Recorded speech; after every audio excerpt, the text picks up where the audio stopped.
But No. okay, To verify or to explain? no, to kind of understand the word and to kind of. I just already told you hadith. Okay, so both. Yeah. It's so, not only the hadith, there's a few other sources as well. But for example, when someone is like kind of tackling you, or someone is tackling Islam, saying, "Oh, this is written in Hadith, I don't understand it," or "This is written in the Quran, will you please explain to me?" And usually what they do, the scholars or people kind of knowledgeable, they kind of try to explain how you need to read these passages, how they are contextualized. Not really. Contextualize maybe. Exactly. And also the meaning of words. Let me clarify. The Quran has a method already of how you explain it. The Quran says in chapter 3, verse 7, that there is two types of verses. There is foundational verses, the mother of the book. The foundation, these foundational verses are the ones that you refer the other verses back to understand or explain. So the Quran contains two types, right? There is verses that contain multiple meanings, and there are clear-cut foundational verses like, say, Allah is one and all. Many verses like this: follow the Prophet, follow Allah, obey the Prophet, obey Allah. I can give you many examples, right? Now, what the scholars do, the Quran has another method of going back, referring to the story. If you don't understand something, refer to someone of knowledge. When we say of knowledge, we say Ahl al-Dhikr. Ahl al-Dhikr, this is the word that the Quran uses itself, right? So Ahl al-Dhikr means the people of scripture, the people who remember, the people in the Quran and what does these people have that the layman doesn't have? Is that they contextualize every hadith regarding this matter, every verse regarding this matter, and they compile everyone and they derive the understanding to you. But when they derive, they give you evidence for this, for their conclusion. They don't just say what they think. Yeah. Do you understand what I'm trying to say? Do you agree with me that the underlying method at the end of the day is consciously? But before all of that, the person who explains the Quran is the Prophet. As the Quran says already in Surah Nahl, I think it's chapter 17. I don't know the numbers, I know the names. Verse 44. In Surah Nahl, verse 44, Allah says that the Prophet is explaining. Allah has sent down to Prophet Muhammad the hadith, which is the revelation, to explain the Quran. Right? So Prophet Muhammad is the one that explains everything. That's why he's the best. So, Aisha, the wife of Prophet, she said that he was a walking Quran. He was an application, life application of the Quran. If you really want to understand the Quran, look at the Prophet. Why was I telling you the Prophet is the best example, right? So before talking about human beings, this human beings that you talk about is only refer back to the Prophet. The example is already there. The explanation is already there. But as a layman, you don't have time to read books. They just tell you what the Prophet said already. Alright. So they don't do anything from their understanding. Right? As long as this is our point. Now, coming back to the Quran, you haven't told me why you say you were going to tell me why you don't agree that the Quran is the message is the absolute purpose. Why you haven't told me? okay, why I don't agree with Even obviously you haven't read all of it, but so far what you read. Okay, so I read something, and I'm telling you why I don't think that's because I look at the word and observe the presence of so many different religions and so many different, and most of that has so much like there's the scriptures, so many meaningful things. And for example, not just in the name of the Islam, but if you observe also other religions, Buddhism, which even if it's not, yes. Because you follow Buddha, you follow the life of Buddha. I know, they haven't got a God, but still, is seen as a religion. It depends how you define a religion. It's very young. Yeah. So it depends on. But if you look at it, you look around it. You can just look at this place. I understand you. I understand. So does the Quran have an answer to it? I think that of course, but the Bible has an answer. Why is the Bible? Why is the answer to the Bible has? I mean, there are some passages that talk about some false prophets, there are false prophets. Why is the explanation? You were are talking about different various religions and other things, right? And values in each religion. But the Quran already explains why this is the case. People actually do it. So that's what makes it an absolute source of knowledge and wisdom, right? The Quran says he has sent to every nation a message. Every nation prior to Prophet Muhammad received a message. That message was only for his locality and people. So he came with morals, commandments, words of God. That's why when you trace back, there was always people who believed in a creator. There was always people who believed in God. Asian civilization. And there was a lot of these Asian civilizations. And if they weren't, they attribute some attributes of God to creation, but they still believe in one ultimate deity, one ultimate God, right? So that proves what? That proves that Islam is God. God has sent to every nation. That prophet died, he was the only one. So according to Islam, that should be the conclusion. No, I'm telling you why I'm answering your question. Why? So according to the Islam words, that should be the conclusive revelation. The Quran? Yes. It's not about conclusive, it's about the last and final revelation. But the difference is, that every prophet is sent to his locality, but he's sent to everyone. So he brought a universal message. There's the only difference between him and the right? You finding different religions is because these prophets were there. But when they died, these scriptures, people corrupted it, became something else. But you can find a common thread. From God, you can find a common thread. Don't kill, don't rape, don't steal. You can always find a common thread because God has sent prophets. Right? Prophet Muhammad was the only thing that he could bring in the person. Because God, Allah subhanahu wa ta'ala, obviously knew that after Prophet Muhammad to reach the age of 60. You reach the age of knowledge, you can easily pass down this information. You can easily give information. So you don't require to send a human to him. But at these times, it was impossible for you to know what Prophet Muhammad said. He has to travel how many kilometers of miles, and he has a camel, a horse. You cannot even get to where you are, right? And there is places where you cannot even go there. You use the sea, there will be a hurricane, you will die. You understand? So Prophet Muhammad has a universal message because God knew that this universal message reached everyone. This is one of the prophets. Islam was So, for example, do you know that there is another religion that's called the Jehovah's Witnesses?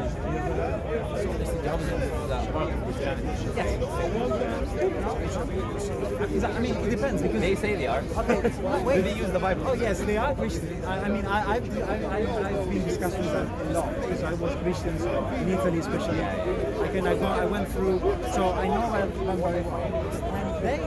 And they also believe that Jesus is God. Yeah, but they think he's a prophet. Yeah, he's the main prophet, but they think he's a prophet.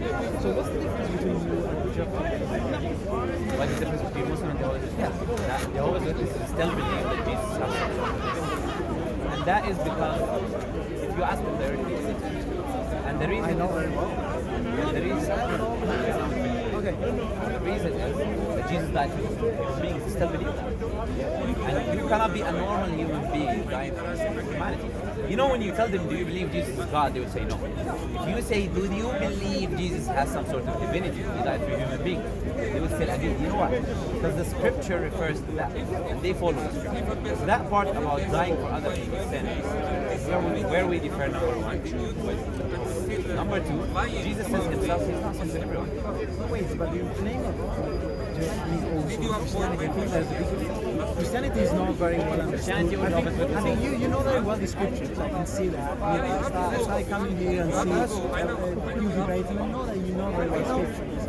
But I think that Christianity is not very well understood by Islam. I understand. We don't understand very well Islam. Which type?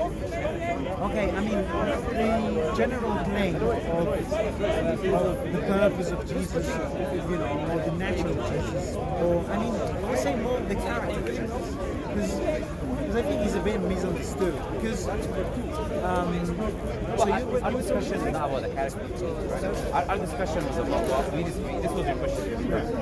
What is the difference between you and Jesus? Yes. That was your question. Yeah, so I was coming to the point because you said that they think that Jesus is a sort of, that he died for our sins. I mean, there's a form of sacrifice. So which is, for example, is useful.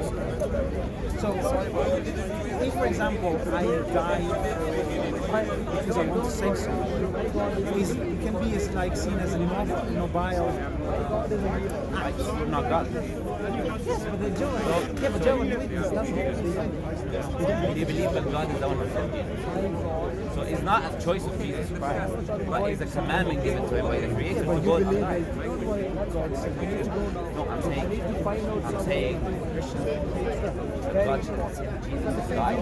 I'm not talking about the message that he's given.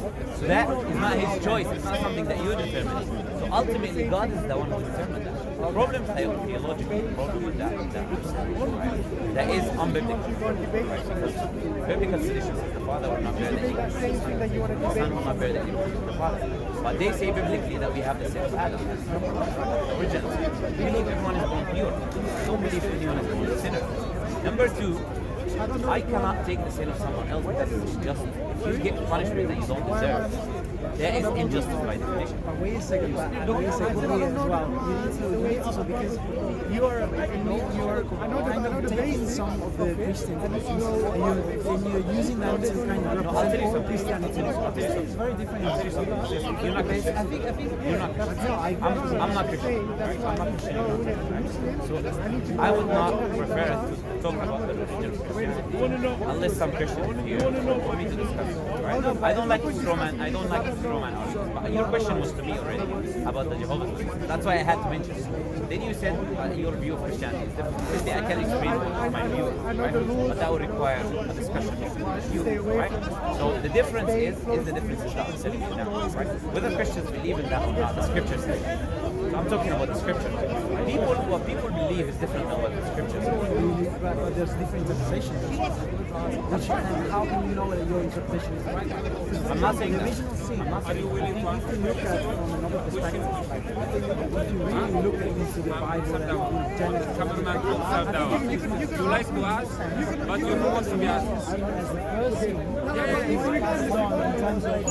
What does it mean? Why does it make sense? But wait a second. It makes sense because, for example, if you have one sin that affects the world you're living in, Oh, so you also affect you as well. Even if so you're zero in the place where sin was Did I do anything to deserve being affected by someone? I don't have a lot of knowledge. Like, so if you ask people to look at speak to someone that has just look at them. But I don't want to say something like for example, if you until you have more information. So you don't you haven't got any sin. So you're not a sinner. I can blame parents. Yes, but you're affected by that. So in this sense, the sin is passed My on. question to you, I agree with you. I agree with you. But my question is, Who can't now between the devil and his God? This man, I agree that they are he's got devil and his do I God. deserve it? If Jesus does something he doesn't deserve, that is the definition for justice. Justice is to get what you deserve. Jesus did not deserve to be held down by a snake, crucified, bleeding, crying to God to help him save him. You don't have to engage, brother. Because I didn't live because I want to help you, brother. Because I know All of these why I things sit there and push shows that he is not willing because he now so you're putting a punishment on him. But you're not a father or a mother, you're the creator. That is what you don't see in that narrative. What I'm saying is they that can't Jesus, debate the cameraman. you will not do injustice to your own purpose, your own pure creation. That is where we differ with Christianity. There's also more than this. We differ also in the Prophet Muhammad. We believe the Prophet Muhammad is mentioned in the scripture, in Isaiah 40, in the biblical. And Jesus never said that he will be thrown. He never made that claim. The fact that he said that they will be messengers. And you will know them by their fruits. They will be false and true. So this is what is missing from the Christians. They are following the commandments which was given to the Jews. They have mentioned most people to the house of Israel. Only. They're following the commandments that was not given to them. Okay? And they are missing the prophet that was sent to them. That was sent to them. There is a difference between both. Right? But now, moving from Christianity. So but why should they should be wrong and you should be right? I never said that. Did I say they're wrong and I'm right? No, yeah. So This is what I'm saying. What I'm saying is this: Christianity, in truth, in reality, is Islam. This is my claim. So I'm not already disagreeing with Christianity. Christianity is Islam. But brother, I was My claim is that pure Christianity, that Jesus Christ was sent to, is being enforced, but the Christianity of today is something changed by the church. What I reject is the twisting of the scripture, not the religion itself when Jesus life, right? You know the difference in the distinction between the two. You look at the life of Jesus, you know the life of Jesus. You see when they hug us, Jesus Christ, where was he born? I don't hate him until he was born in Yeah, sure. What language did he speak? His first language? No, his first language. It's not Hebrew. It's not Hebrew. Hebrew is the language of the Jews. His mother tongue, Aramaic. That's his mother language. That was his mother tongue language, right? He was from the Middle East. He was speaking Aramaic. Do you know how you refer to God in Aramaic? Allah. We had Jesus referring to God saying Allah, right? How did Jesus pray? You know, physically.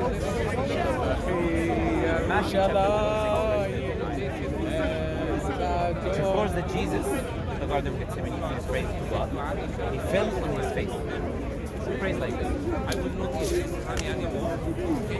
I want you to imagine someone from the Middle East. Imagine the picture of Jesus in your mind. Some guy from the Middle East falling on his face saying Allah, Allah. You see this in Christian? I'm just giving you the biblical imagery. When I say the true Christianity is Islam, I'm not just making it up. You can view the life of Jesus, right? Jesus was following what was called Judaism at this time, which is not really Judaism. Judaism comes from Judah, the 12th son of Jacob, right? Prior to all of that, everyone claims to follow Abraham. Abraham was not a Jew or a Christian. And in fact, this is a Quranic argument. The Quran says, O people of the scripture, why do you argue about Abraham and the Torah and the Gospel sent after him? The Gospel that was given to Jesus and the Torah that was given That's what they said. sent after him. So why do you argue about him? And then the Quran says, Abraham was not a Jew or a Christian, he was a Muslim. What does Muslim mean? Submission to the Creator. When God told Abraham, take your son, slaughter your son, what did he do? He submitted his will to the will of the Creator, doing the will of the Creator, what you were mentioning. And he took his own son because he was a Muslim. God did not make him kill his son. When he was submitting, he was being a Muslim. The Quran tells Prophet Muhammad to follow Abraham, a monotheistic belief. Abraham didn't believe in a Trinity. He never came and said God the Father, God the Son, God the Holy Ghost. Yeah, sure. The early Christianity did not believe in that. They believed that Jesus. People like the Ebionites, people like the Nazarenes, these people believed that Jesus was only the Messiah. They didn't believe he was the Son of God. They didn't believe he was divine. They didn't believe these things that Christians What do you think about personally? What do you think about his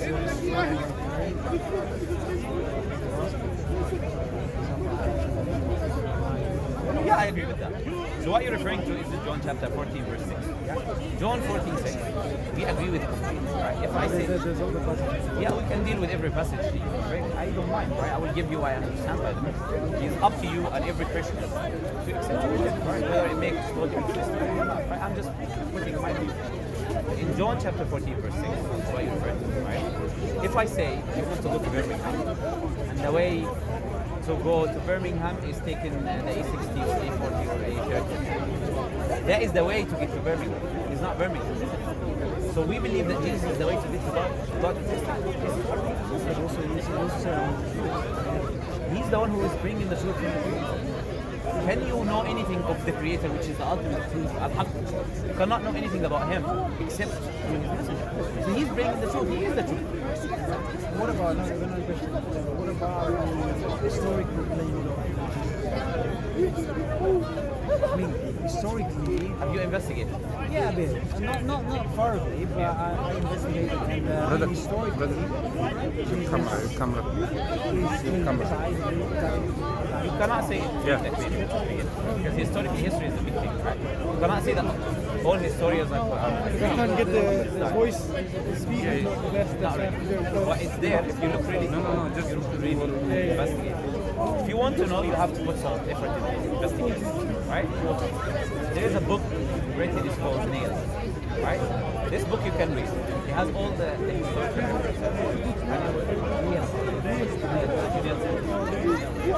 that book you can read, right?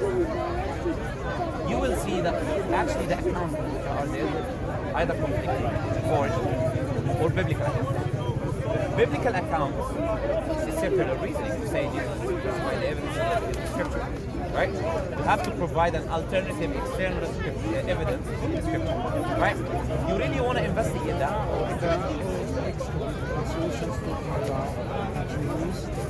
Who? Eusebius and Tacitus? This is Eusebius. His name is Eusebius and Tacitus. Eusebius and Tacitus. You're referring to Eusebius. Eusebius and Tacitus are mentioned in the book I'm talking about. Why did I say it's either they're conflicting? Have you read the full account or the part that they also? When you think about it, I mean, how many research? So much research? No, there is many books. You want more books? I can give you more books. But yeah, but not, and that's the problem I got with this, You know what a book proves? A book proves that there is different opinion between historians about it. You have your opinion, you say he died, I say he didn't die. Now, how do you prove he died, he didn't die? We were not there. That's a completely different story, right?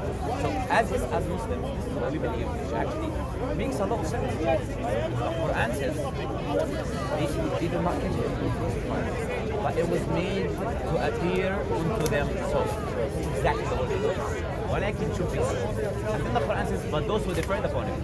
I.e. that there is people who deferred upon him. The Quran says it was made to appear unto them. That means what? Someone might have been crucified, we don't know. Something might have happened and people thought that he was crucified, we don't know. All of this explains the views of people who say he was crucified. The Quran doesn't say categorically nothing happened, there was nothing that made people might think that he died or otherwise. No. The Quran says it was made to appear unto them so. The Quran doesn't fully reject someone being crucified, someone other than Jesus, something happening. What happened has been there. You understand what I'm trying to say? So now, this is obviously was your second question, right? So my this is what the statement I was making. I would repeat. True Christianity is Islam. True Judaism is Islam. It's not just praying. Moses prayed the same way Jesus prayed. Adam prayed the same way. Joshua prayed the same way. This way of praying, Prophet Muhammad taught us to pray. So he's not inventing your way of praying, but it is the way that he's created. Wouldn't you agree with me that we should be humble to praise? Your faith is the most precious thing. Become humble before His Creator. That is why this is a perfect way to pray. That is why this is the way that God likes it. When we come back to our go back to our what we discussed, being grateful. I'm saying the way we should be grateful to the Creator has to come like the way we pray. Consistent historical things. That is why Islam is but today, we don't pray in the way of Moses, Abraham, otherwise. Only Muslims pray. Christians do not follow the law. Obviously, there is a percentage, but majority don't. They don't follow the commandments. They don't follow the dietary laws. They don't follow what Jesus says. Jesus says, if you love me, follow my commandments. If he was truly an example, you should follow the way. You should follow what he was doing. Right? Okay, I follow your you go future. Now listen. Listen, psychology there is a field, it's called study. It's called theory of cognitive. So what does the theory say? The theory says that you copy selective usually you try to, because what happens is you get into a state of anxiety, which is not very pleasant. And your mind's trying to get the balance. So I'm kind of to get arguments in order to bring back the peace. I understand what you're saying. To kind of, it makes sense. Sure. So this is called the quantitative Christian theory. It has been in 1957. The first program is that as well? Wait a second. So basically, when the mind counter arguments, which poses the mind to be at risk, to be in conflict, to be contradictory, what it does, the mind does really either legitimize the counter argument, either underestimate the source, or does all these things in order to keep the balance and to kind of keep the truth, makes you feel, comfortable because you're at all safe. But you need to so you need to be honest with yourself. And I'm not saying that you maybe you're following that, but when you see a discrepancy between some arguments, doesn't they come? Don't do that. No, when you face. No, you're saying don't do that. So what you need to be. So yeah, try to accept what seems to make sense, and even though it's going against your mental schemas, even if it's going against your full picture, then you need to be really courage. Really, you need to have a lot of courage. You need to be brave and face the argument. Maybe I've read the document. Before we come to the gospel, I haven't read the full book. Okay, so because I believe those things have a really poor understanding of the scientific method. So I would rather. I'm curious. Now, let me first counter what you said. The two problems with what you said. Number one is the theory. I'm not obliged to accept it. You have to first prove it's true. It's applicable to every human being. And actually the human brain does that. Oh yes. Second, wait a second. Can I now? Okay, finish and then I'll reply. Because I leave it. We gain. You don't want to leave it. No, we gain psychology. But you might be more expert. Yes. I'm not saying I'm an expert, right? But this is what I'm saying. Something is called a theory, that is because it's not proven. Okay? That theory, number one, is a theory. Okay. Number two, you have to prove to me that I'm doing it. So you have to bring me something logically inconsistent with Islam that I'm trying to brush away or hide. All your questions that you pose, I believe I answered them rationally. So unless you prove to me that already exists. By the way, I like chanting my faith. I'm here because of it, right? So I'm not afraid of this kind of theory. It doesn't apply to me. So it's okay to mention everything, but sometimes this theory can fool you as well. This is the problem. Something, not only that, you can be trapped in that, but not only that. Something that can be really illogical, but you might be thinking, you know what, maybe I'm doing that. Maybe this is logical, but I'm saying I'm doing this thing. And you start tackling something which is illogical because you have insecurity. So that kind of theory that you're using can make you fall on your own ground, right? As human beings, we rationalize. My way of rationalizing is very different. My way of rationalizing is this. I have an argument. How do you know you don't have the information bias? This is how I deal with information bias. Now, I'm going to solve the information bias. That's a very good term. So the way it already exists, right? The way to deal with confirmation bias, which is what you're referring to, right? This is how I deal with it. I come to sincere persons, people who have no specific preconception or specific view of Islam or otherwise, right? And then I present to them the argument. So if multitude of these people, sincere people, accept the argument, it means it's logical argument. So I do, and obviously smart people. This is my way of dealing with it. This is how I tackle it. So I don't only leave things to myself, but I share with them. That's why when you see questions about Islam posed, I usually talk about this. And when I talk to people about these questions, they accept that reason. It's not something that I'm fooling myself. Someone who has no biases about Islam specifically is agreeing. That means it makes sense. This is how I do it. Well done. Now, so I've got. Okay, so. Yeah, you want to say something? Let's follow. I need to pray back, but I leave it. Oh, you need to pray. I need to check the time. No, go. Please, I tell you, I have just 10 minutes. Okay. Well, let's see what we can do with 10 minutes. But before seeing, do you know why I'm here? I want to make people I want to invite you to come, right? So my discussion with you is fully me inviting you. I'm humbly now inviting you to this. This is why I'm here. I don't come here to argue to prove that I'm right, you're wrong, I'm more logical, you're less logical, oh, you're doing well, you're not doing well. What I'm here to do is to pass down the message, to invite you on this. Right? Why? Because that makes you feel like it's the way that you praise your creator, it's the way that you find peace and strength. You will not have this confliction that you talk about. In your mind, you truly pray. This might be a quiet person in scripture, right? You believe the Quran, just read it, pray. Or clarify it. The Quran says, "Ala bi dhikrillah." Isn't it? Allah has mentioned in parts of it. And you can research it. People just listening to it. You don't understand it. It's an Arabic thing. They're just listening to it. How they become how they feel peace and strength. It's just another book written. Listen to the Bible. Someone speaking the Bible. You will never have a similar effect, right? This is a unique thing that you will find. So, have you listened to the Quran? No. I mean, I heard someone talking about it. No. Have you listened to someone reciting the Quran? I mean, I don't mean a normal person like me reciting to you. I was reciting to you, right? I mean, we have things which we call rulings, a way of reading them, right? Have you listened to someone reading the Quran, a reciter of the Quran?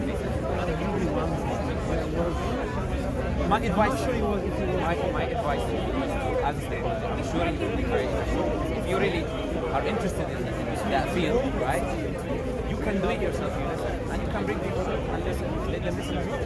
Look at the effect that it will have, the impact that it will have in your brain, understanding, other ones, right? But that can exist in other things like Buddhism and other ones, obviously meditation, right? So I'm not just saying this is only Islam, right? But what I'm saying is this. I'm saying that this scripture. I'm tackling the other points already. This is what I'm saying. I'm saying the Quran is a unique book, right? This is what I'm saying. And without any meditation, you just listen to the Quran. Because we are body and spirit of consciousness. You can feed your body, but you can't feed your soul. I believe the Quran is that form. Right? You can try to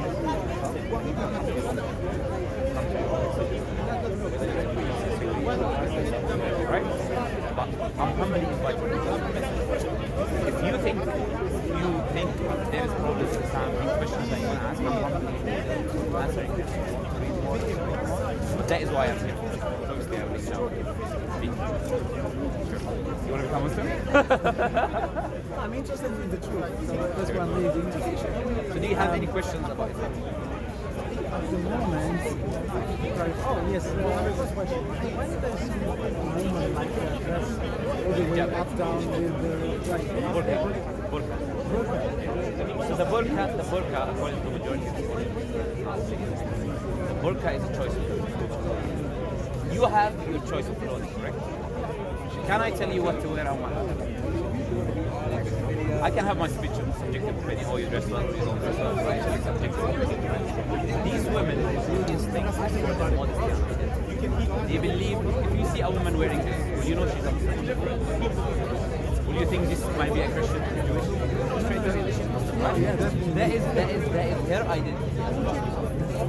This is her form of preaching the message. This is her form of showing the world that I am consistently following my religion. And I don't want anyone to control my body. I'm not giving my body. You can put me on advertisement, you can't advertise it, tire advertisement.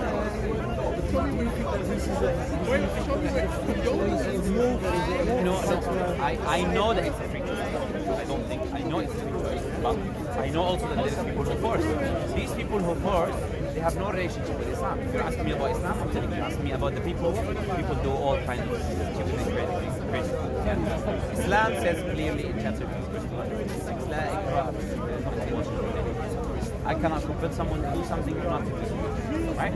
Because he will be doing it not by his own will, and he's doing it for God, not for me. So the question is, you need to be honest.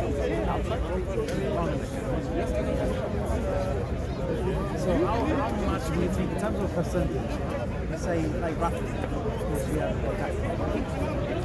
in terms of percentage, how much do you think this woman or this way of living are forced and how much are free choice?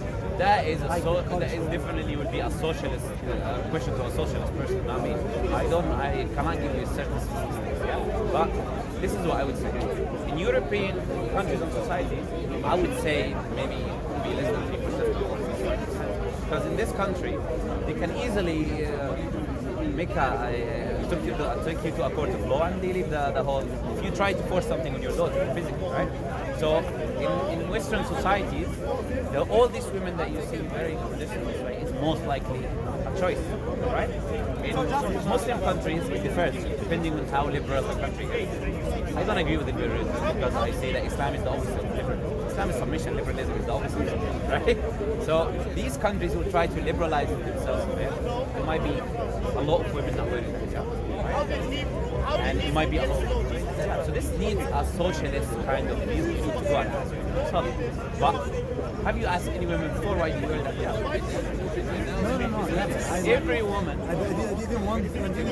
Every woman I asked, or came across being asked, all of them they say, and they're not obliged to say this. You know what people? I'll tell you something interesting that happens in some of the countries without mentioning it. Yeah?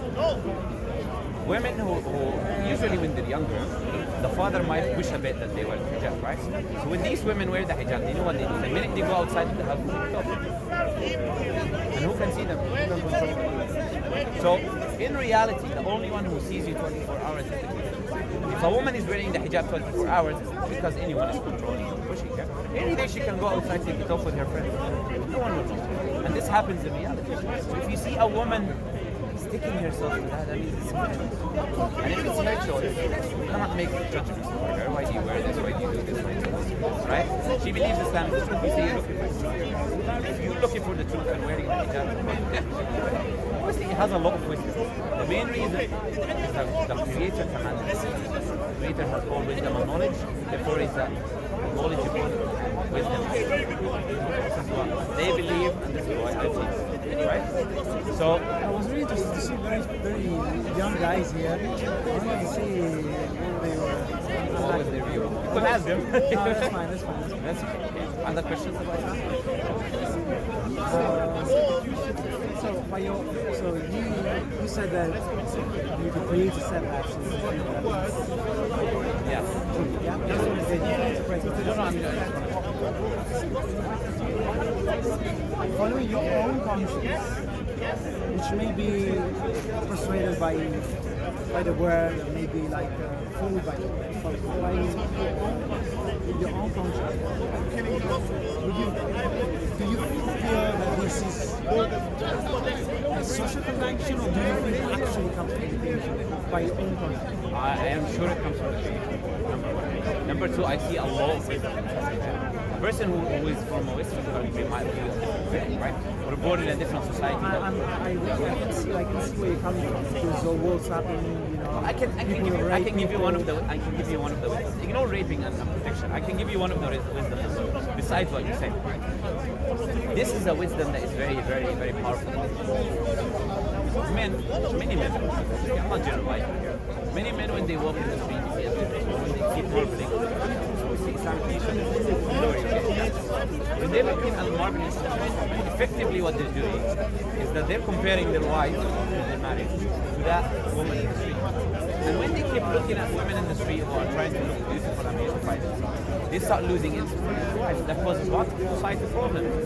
Marriages breaking up, cheating, adultery, etc., etc., etc., etc. It's just one of the wisdoms that you might not look at, but you should really consider. You should really think about it. Because why do marriages last more in the Muslim? Have you looked on a social point of view how marriages in Muslim countries and outside Muslim countries? Why is it a very really strong thing that always survives for a long time? Why? It could also be it could be also a choice that is not a real choice, but it could be forced.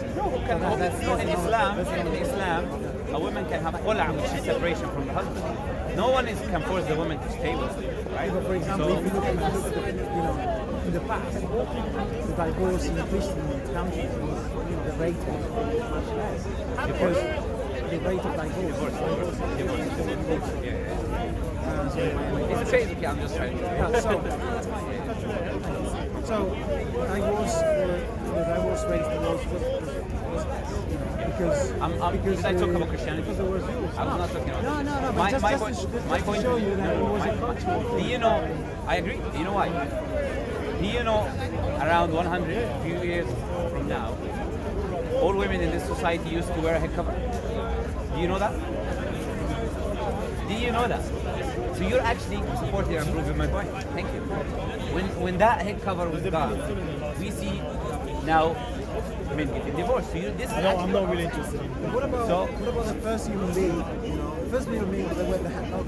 we have no idea about the first human. Yeah, I mean- No. We believe that they had some sort of covering. We don't believe that.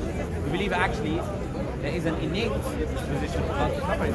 Actually, if you look at ancient civilizations, if you look at archaeological evidence, you will find people who cover. They were covering their private parts for a reason. Because it's a nature, is a part of their nature, it's a part of their human creation.